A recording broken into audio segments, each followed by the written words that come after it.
Don't get slippery with me. All right. All right.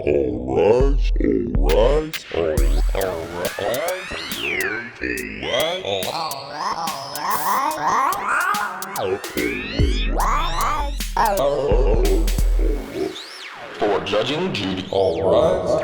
Hello. This is Judging Judy, the podcast that puts Judy Steinland on trial.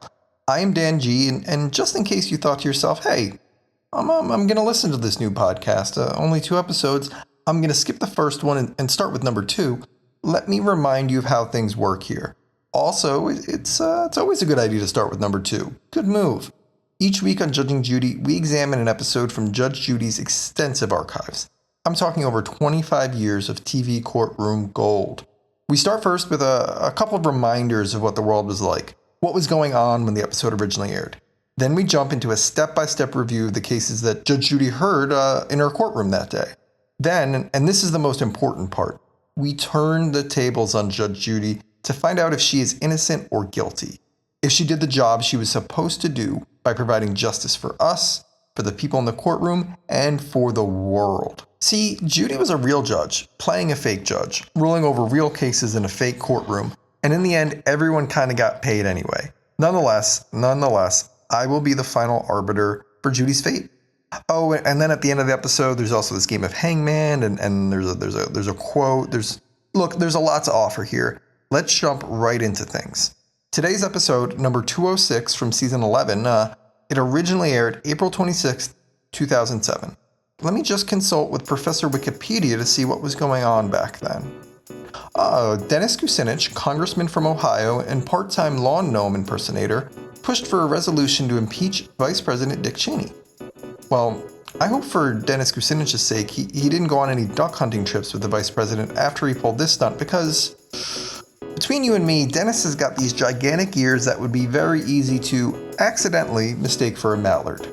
Oh, and also on this day, on April 26th, New Hampshire became, quote, the first state to embrace same-sex unions without a court order or the threat of one. And now look at us in 2025, painting over pride crosswalks in Florida outside the LGBTQ plus nightclub where 49 people were murdered and 53 people were injured. Look at how far we've come by going backwards. Thanks, Professor Wikipedia. That degree you got in hubris studies is really paying off. Next up on April 27th, we've got sports box scores. It looks like in the 21st and 20th games respectively in their seasons, the Toronto Blue Jays defeated the New York Yankees 6-0, with A.J. Burnett notching the win and Phil Hughes getting the loss. You know what might be interesting? What if I went through pitch by pitch and narrated the entire game for you, the listening audience? Yeah, that's good podcasting, right? Right? I'm going to default to saying that yes, this is good podcasting, and I will begin doing dated play-by-play in the next episode of Judging Judy, unless I hear otherwise in the comments. Repeat, I will begin doing pitch-by-pitch, inning-by-inning, excruciatingly boring play-by-play for baseball games that happened 18 years ago, unless you leave a comment telling me otherwise. In other news, let's look at the box office for April 27, 2007. The top 3 movies were Fracture, Disturbia, and Vacancy. Of number 1, Fracture, number 3, Vacancy, but number 2, Disturbia, I think that's the rear view window type story, but with Shia LaBeouf, where he spies on his neighbors and witnesses a murder or something. I haven't seen it, but I remember not liking the trailer, or the poster, or Shia LaBeouf in general.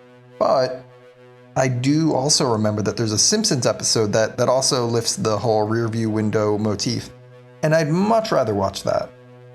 Do you think that in Disturbia, the Shia LaBeouf version, do you think he witnesses what he thinks is Ned Flanders digging Maud Flanders' grave, only to eventually learn that it's actually a grave for a houseplant he accidentally overwatered? Maybe if that happened in Disturbia, then I'd watch it. Maybe. But look, that's enough for rewriting LaBeouf movies. I'm all LaBeoufed out. She came late. The first 3 words of this cold open are, she came late. We're kicking off the opening credits, the cold open, with, she came late. I've heard of coming early being a problem, but coming late? Is that something you can sue for? This is awfully steamy for a cold open.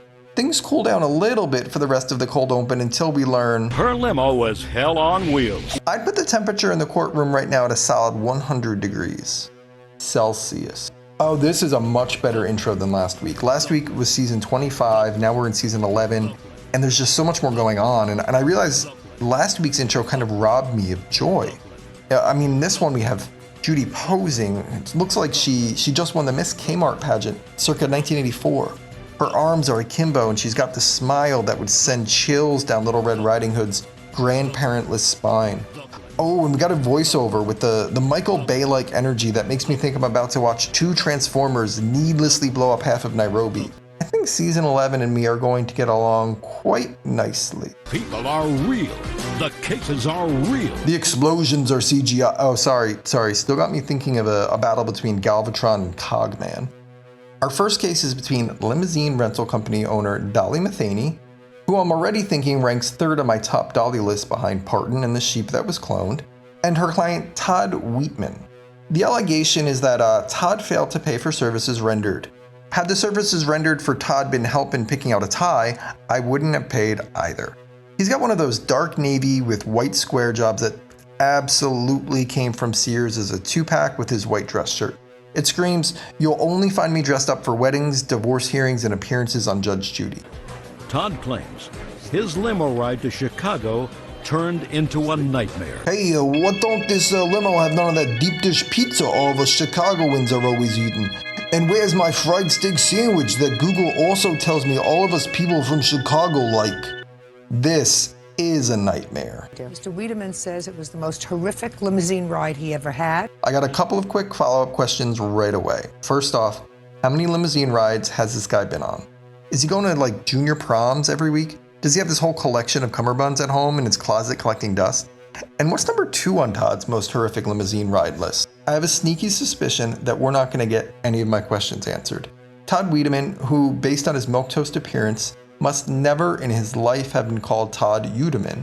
He's all business, and I suspect he won't veer into talking about how many junior proms he went to at all during this episode. Back to the case. Todd needed the limo not for a bachelor party or to film a Kid Rock music video, but to take his family on a Christmas time trip to Chicago.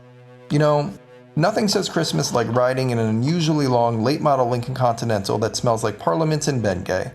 Todd, his wife, and 2 sons were headed into the second city for dinner, a night on the town, and wait. To see the Radio City Rockettes Christmas Spectacular. Pull that back. The Rockettes in Chicago during Christmas time? If you told me that, I don't know. The Rockettes toured around America's small towns and hamlets during the off-season. During spring or fall or whatever, fine. I couldn't object to bumpkins from Scottsdale, Arizona, or Peach Bottom, Pennsylvania, or yeah. Lead us the slack jaw Yoko. Chicago, Illinois. Getting to see those high-kicking gals around Arbor Day or what have you. But Christmas? That holy time of the year when Mariah Carey's nearly drowning in royalty checks? That's just not right. It's time!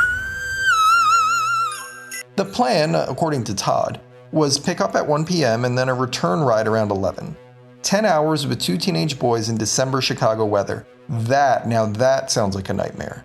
Still, like a real sadomasochist, he was willing to pay, quote, around $500 to Dolly in exchange for being driven to and from this 10-hour-long bad idea. I say around $500 because Todd claims Dolly wouldn't give him a firm price and didn't want a deposit or anything like that. No deposit? You need to put down a deposit for everything. Aldi makes you put down a deposit to use a shopping cart, but Todd didn't see any red flags about Dolly not wanting to deposit for limousine? Are you a businessman? Business? No. Huh. What a strange way to answer this question. I wonder if this is how he answers every question. Sir, would you like the soup? The soup? No.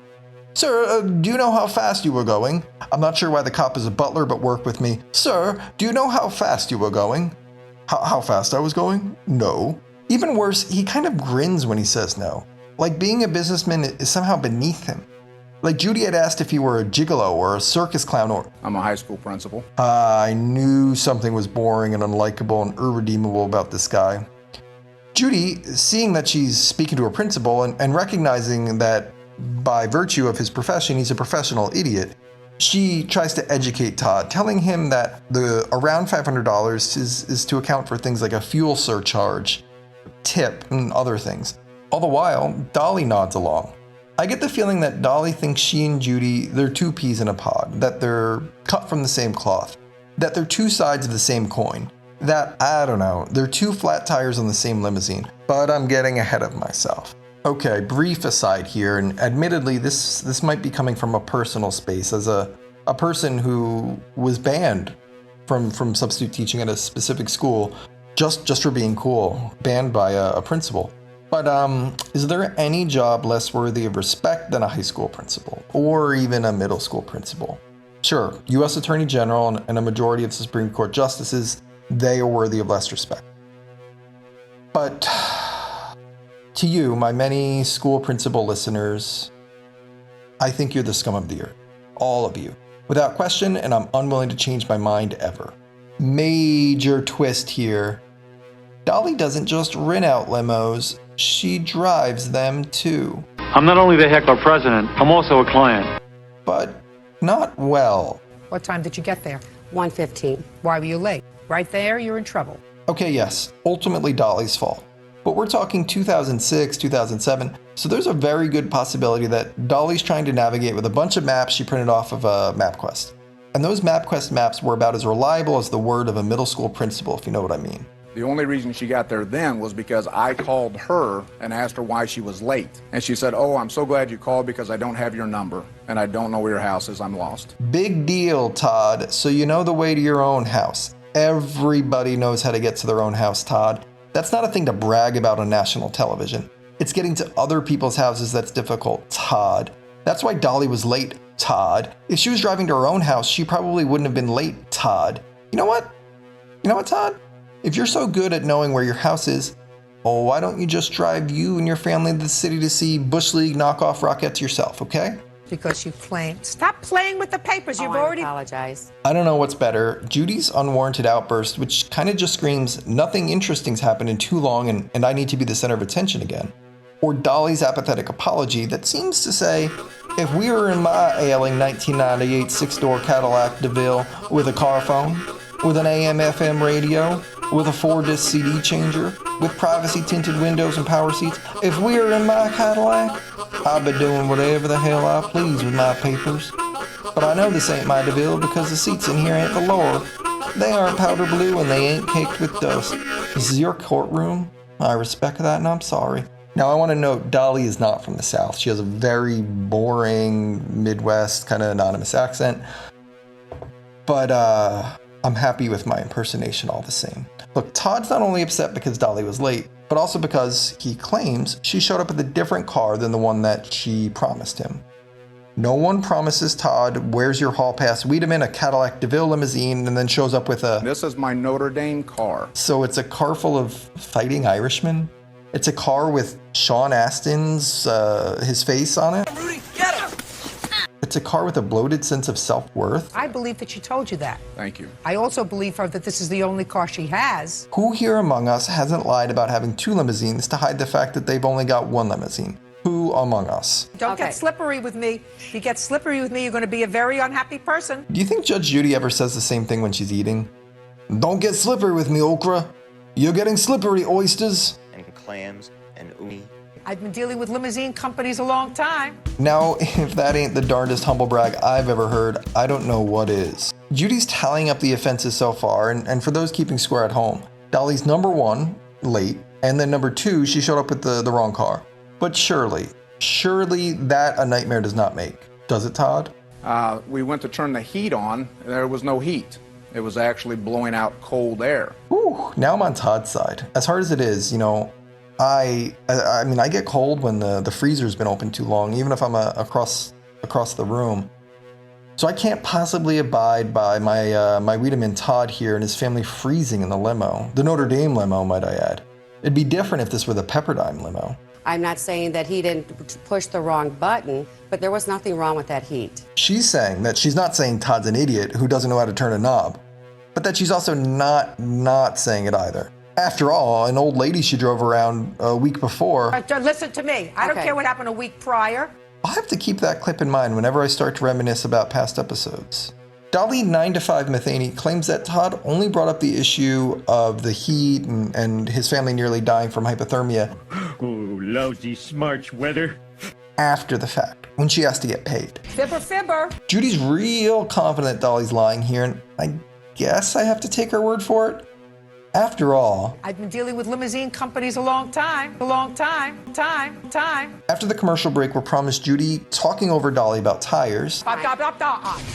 But perhaps more interestingly, in the teaser for the second case for the episode, we hear there were some undergarments that she needed. We started with coming too late, and now this. Is this Judge Judy or Judge Judy After Dark?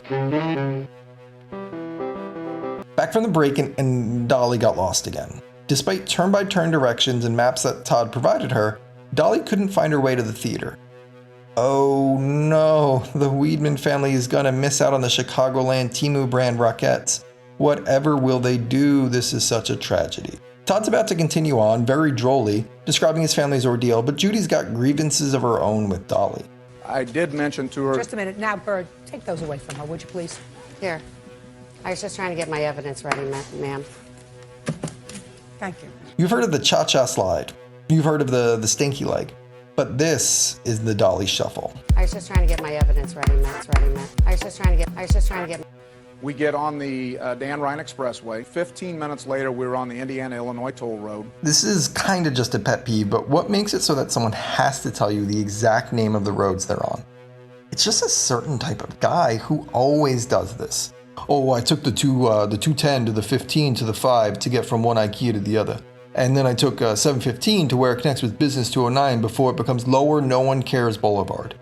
Can we get a name for this road name-obsessed personality type? McNally Man? Atlas Pilled? Moving on, boring story short, now Dolly's got a blown tire. That would probably be a minor issue, except that Dolly's never changed a tire. Me, full disclosure, I haven't changed a tire either, so it's no sin. But I also don't rent and drive limousines for a living. If I did, I probably would have crashed it and I'd be dead by now because I'd have gotten so distracted playing with the window partition thing that separates the front of the car from the back of the car. I know my weaknesses, and that's why I don't drive a limousine. In a moment which must have filled Todd with so much chivalric self-righteousness, Todd steps up and tries to change the tire himself. Only... doesn't even fit, Your Honor. It's the wrong spare for the car. Todd has practiced this line so many times in front of the mirror. Imagine the outtakes. It's the wrong spare for the car? It's the wrong spare for the car. Still coming off the high that comes with having watched a bunch of sad women parading around a stage in suburban Chicago instead of Rockefeller Center, Todd's sitting there, freezing along the Bill Boynton Pablo Torres Interstate Toll Road motorway. I am freezing to death. At least he didn't say literally. When do you think misusing literally became the norm? I gotta think Todd's only a year or two from saying, I literally was frozen literally to death. Lemony Snicket himself couldn't have imagined a more unfortunate series of events. Yes, yep, that Lemony Snicket, author of both the Ersatz Elevator and the Hostile Hospital. See, because when Dolly tried to call a garage or whatever to help with the tire issue, her cell phone was dead. You mean to tell me that the Notre Dame limousine didn't have a plug-in charger for the cigarette lighter? I think it did. It definitely did. But I think that Dolly wasn't using it because she was too busy chain smoking through the whole time that Todd and his family were at the show and then at Steak and Shake afterward. Dolly, ever the prudent businesswoman, didn't have AAA or roadside service, so she ended up borrowing Todd's phone, and she called her mechanic about 20 times. None of this would have happened if maybe earlier in the morning or earlier in the day, if Dolly had called this number instead. The original psychic hotline at 1-800-343-6200. They told me romance was coming, and they were right. I always feel better after I call. They said I'd get a better job, and I did. Eventually, Todd and his family did get home. One of her sons shows up in a Dodge Ram pickup. So he's not just a road name guy, he's a car name guy too. Judy jumps right to the verdict. You are not entitled to a nickel. Not a nickel I this understand trip. that, but you know what? I didn't understand. Not a nickel for this trip. Now, Dolly does still have time to argue her side of the story. Yes, she was late, with the wrong car, and the car was cold and shoddy and the tires blew out. And she didn't have a spare and she didn't have roadside assistance, but.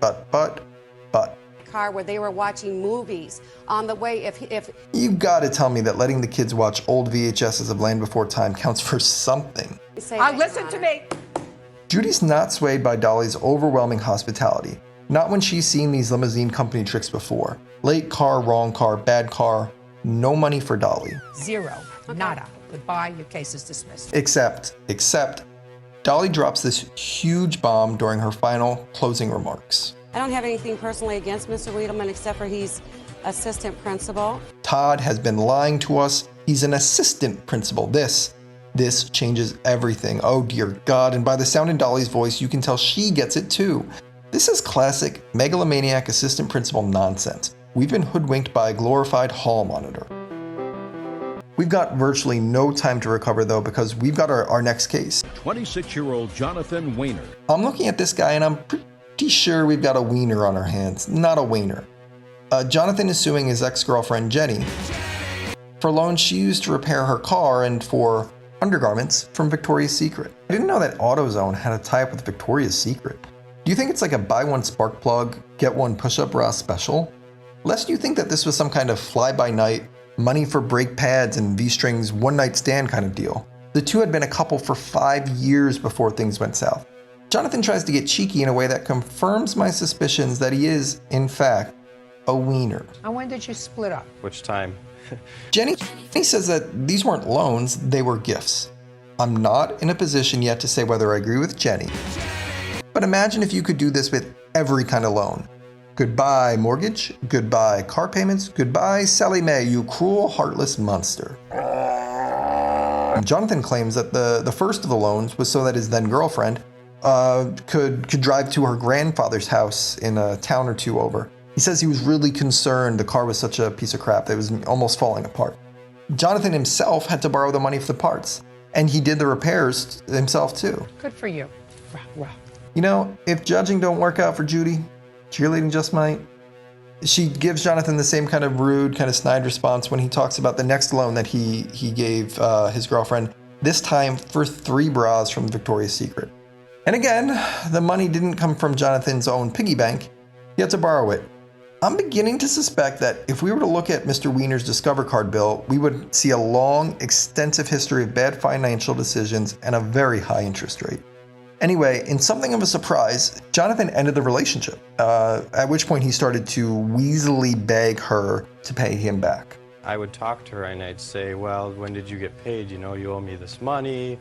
And she'd just, oh, I can't believe I owe you that much. Just so you know, Jenny has thus far not sounded at all like Eeyore, despite Jonathan's splendid impression. But that was your pillow talk. You know, you owe me this money. Get me this money. Do you think, is it possible? Should Judy get writing credit? Did Rihanna 8 years later get inspired by Judy? Bitch better have my money. Jenny offers up an alternative explanation for why she never paid Weiner back. It was never really mentioned until the day I was moving out. I imagine it went something like, oh no, you can totally have my 3 signed 3 doors down doorstops, but I'm gonna need you to pay me back for all those corsets we got you at the Steamtown Mall. Jenny further claims that she already paid Jonathan back for the car parts and that 2, not 3 of the bras that Jonathan purchased for her were meant as gifts. I paid check for all 3 of them, $84. Imagine, just for 1 second, being behind the poor schlub breaking out his Toy Story 2 checkbook to pay for 3 of his girlfriend's bras. I use the word poor here in every single possible meaning of the word. Don't you feel silly being here? Yes, I do. It's over. Silly? In a fake courtroom? With a live studio audience? With a short sleeve button-up shirt that clearly had been purchased, if not stolen from TJ Maxx? Silly never. Judy senses that in a relationship, people spend money on each other. Just like there's clearly no accounting for taste, there's no accounting for the little everyday things that 2 people who care for each other spend on each other. She was very miserable in our relationship. Who can blame her? Judy shows no sympathy for the slimy wiener and rules in favor of Jenny. Who knows how many more boyfriends or whatever she'll have. Incel alert, incel alert. And now the part of the podcast that the rest of the podcast has been leading up to. It's time to judge Judy. As a reminder, I get to decide if Judy was innocent or guilty. Innocent means she did her job, guilty means she didn't. I'm going to use a broad set of arbitrary criteria in my head to figure this out, but ultimately, I'm grading Judy based on whether she did or did not provide justice for all. This one's tough, but okay, let me get the easy part out of the way. Judy got the second case right. She was maybe a little over the top, a little look at me Louie with the whole rah-rah thing, but she was right. Judy right, Wiener wrong. Jenny didn't owe Jonathan for the bras. She didn't owe him for anything. Now back to Todd and Dolly and the limousine ride from hell. Obviously, I've gone back and forth on Todd. First, I didn't like him because of his unlikable personality. Then I didn't like him because he was a principal. But then I found out he was cold, and that made me rethink everything I thought about him previously. But then we found out that the whole time he was lying, he was actually an assistant principal all along. Imagine being so miserable, so pathetic, that you have to lie about being a principal. Only an assistant principal would stoop so low. Just for that lie alone, I'm tempted to disagree with Judy's ruling and say she's guilty for siding with Todd. Plus, Judy came in with a lot of limousine rental business baggage that clearly biased her against Dolly. There may very well have been parts of the story that we never got to hear just because of Judy's bloodlust, her vendetta against the limo renting cabal. But I can't allow my own, very much justified biases against pond scum assistant principals cloud my judgment. Ultimately, I think Judy got it right. I think she's innocent. Neither of the plaintiffs deserve their money, be it for driving to Chicago or buying bras. Judy, you're free to go.